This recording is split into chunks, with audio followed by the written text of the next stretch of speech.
Voici Léo. Léo est un petit garçon gentil et plein de bonne volonté. Il aime se déguiser, jouer à des jeux vidéo et surtout, il adore participer à d'incroyables aventures. Mais Léo grandit et commence à se poser des questions. Qu'est-ce que la vie? Qui suis-je? Qu'est-ce que je dois faire? C'est quoi la mort? Je sais à qui m'adresser. Papi Mucho, le vieux sage du village, est bien connu pour donner de précieux conseils à qui veut bien le lui demander. Dis, Papi Mucho, toi qui es si génial, tu peux me dire, toi, c'est quoi le sens de la vie? Pourquoi je suis né et pourquoi ici et pas ailleurs dans le monde? Là, Papi Mucho, d'habitude si sûr de lui, frétille de la paupière. Oui, ça frétille là. Ça frétille parce qu'il ne connaît pas les réponses, mais qu'il aurait adoré les connaître. Oh, ne désespère pas, Léo. Nous ne sommes qu'au début de notre aventure. Il y a sûrement un moyen de savoir. Oui, il y en a un, dit gravement Papi Mucho. Papi Mucho parle d'un vieux scientifique qui a créé un sérum de vérité absolue. Si tu le trouves, il pourra peut-être t'aider. Ni une ni deux, notre héros part à la rencontre de ce mystérieux scientifique. En route, il croise ses fidèles amis Benny et Fatman et se précipite vers eux pour leur conter sa nouvelle aventure. Et ton sérum de vérité, là, il va te servir à quoi? À trouver le sens de la vie et prouver que Fatman est gros. Je suis pas gros, je suis jovial et épanoui. Ses compagnons ne connaissent pas de scientifique, mais indiquent à Léo la présence d'un génie à quelques rues d'ici. Cet homme serait très intelligent, quoique un peu bizarre. Léo part à sa rencontre déterminé. Effectivement, le fameux génie était tout près d'ici. Il vit seul dans une petite maison, ordonnée, remplie de tableaux, de calculs, des trucs de génie. Je recherche le sérum de vérité. Est-ce que c'est toi qui l'as?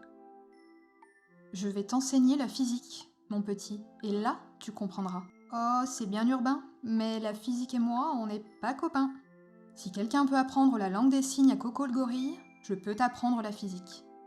Et c'est comme ça que Léo apprit les secrets de la physique du monde, de toute sa grandeur, de toutes ses potentialités et de toutes ses limites. Tu comprends maintenant pourquoi ce sérum ne peut pas exister, Léo? Ce n'est tout simplement pas réalisable. Oh, trop nul ça! Oh, mais ne baisse pas les bras, Léo. Continue ton chemin. Ton histoire n'est pas terminée. C'est dépité que notre héros rencontre par hasard dans le village un drôle d'homme tout jaune, affublé d'un costume comme lui. « Qu'est-ce qui se passe, mon piti ?»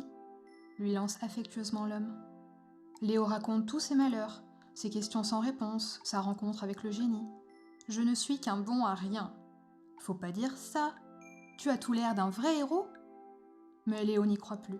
« Retourne-toi et tu comprendras. » Est-ce que tu ne vois pas là le plus malicieux, le plus courageux des petits garçons? C'est pas faux? Ah oui, tu as raison. J'ai juste peur d'être déshonorée devant mes copains. Je vais leur dire quoi si j'échoue? Oui, mais dans le mot déshonoré, il y a honoré, c'est ça l'important. Haha, merci monsieur, tu m'as bien aidé. Après avoir recueilli de nouvelles informations sur le vieux scientifique, Léo repart à l'aventure, le cœur et l'âme gonflés à bloc. Notre héros sort du village et s'enfonce dans la forêt. Il ne connaît pas cet endroit et avance d'un pas prudent. C'est là qu'il rencontre un homme avec des cheveux verts et un teint très pâle. « Bonjour monsieur, je recherche un vieux scientifique qui détient le sérum de vérité absolue. Est-ce que tu le connais? Pourquoi souhaites-tu connaître la vérité absolue? Bah ça alors, pour avoir des réponses. J'ai peur de devenir fou si je ne découvre pas les réponses. La folie est comme la gravité. Parfois, il suffit d'un coup de pouce. Ah oui, bon délire. Et sinon, as-tu déjà dansé avec le diable au clair de lune? C'est avec précipitation que notre héros sort de la forêt pour continuer sa route. Un peu plus loin sur le chemin, un van bloque ses pas. Un homme sort du véhicule et s'avance vers Léo. « Bonjour monsieur, je recherche un vieux scientifique qui détient le sérum de vérité absolue. » Le premier homme semble le connaître. « Tu dois parler de Roger, le vieux qui habite en haut de la colline avec son petit-fils. » C'est vrai qu'il est taré lui aussi. « Est-ce que tu pourrais m'y emmener? Je suis pas rassurée avec tous ces fous et ces dangers dehors. Je suis le danger ici. Et je vais t'y emmener. Monte petit. » Notre héros monte dans le van du monsieur inconnu et se dirige vers la maison du vieux scientifique, enfin.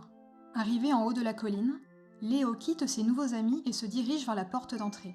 Une fois à l'intérieur, Léo aperçoit un jeune garçon, d'à peu près son âge, qui regarde la télé au fond de la pièce. « Bonjour l'ami, je recherche ton grand-père.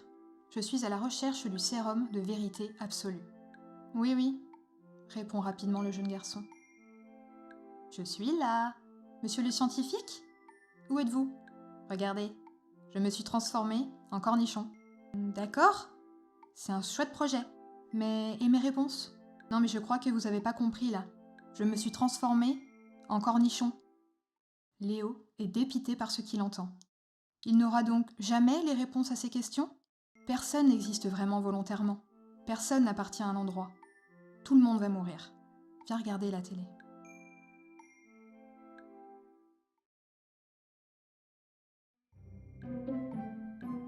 De retour avec ses amis, Léo raconte son aventure. C'était qu'un cornichon. Mais alors, tu n'as rien appris ? Ah, oui Léo, bien sûr que tu as appris plein de choses. Non mais ça va, le mec il sait que c'est le chemin le plus important. C'est une histoire.